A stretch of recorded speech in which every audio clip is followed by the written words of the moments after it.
United States and the European Union have reached a trade agreement on Sunday. The deal includes a 15% tariff on most goods, including cars, as well as major European investments in American energy and military equipment. Now, American goods to EU countries will move tariff-free. By all accounts, it is another win for US President Donald Trump and his hard negotiations seeming to work out in favor of the United States. For EU too, though, 15% is a better deal than the 30% tariff that would have come into effect on Friday, August 1st, if the deal was not agreed upon. Now, the agreement was announced by US President Donald Trump and European Commission President Ursula von der Leyen following a meeting at Trump's golf resort in Scotland. Addressing reporters, Trump said that this is the biggest deal ever made, lauding EU plans to invest some $600 billion in the United States and dramatically increasing its purchase of US energy and military equipment. A trade imbalance was the issue Trump wanted to correct via his tariff threats, especially with the EU, its biggest trading partner.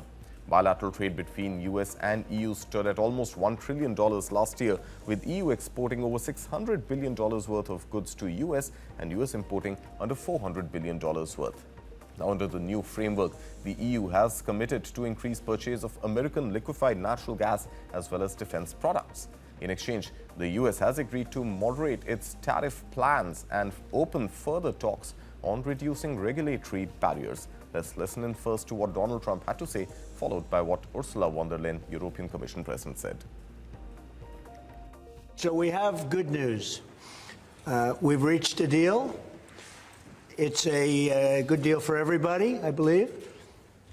And I think you were saying this is probably the biggest deal ever reached in any capacity, trade or beyond trade. They're agreeing to open up their countries to trade at zero tariff.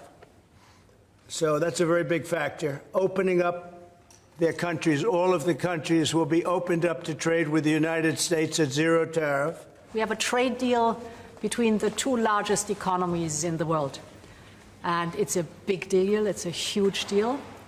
It will bring stability, it will bring predictability. That's very important for our businesses on both sides of the Atlantic. It's 15% tariffs across the board, all inclusive. The investments Mr. President just described that are going to go to the United States and the purchases over there. Indeed, basically the European market is open. It's 450 million people. So it's a good deal.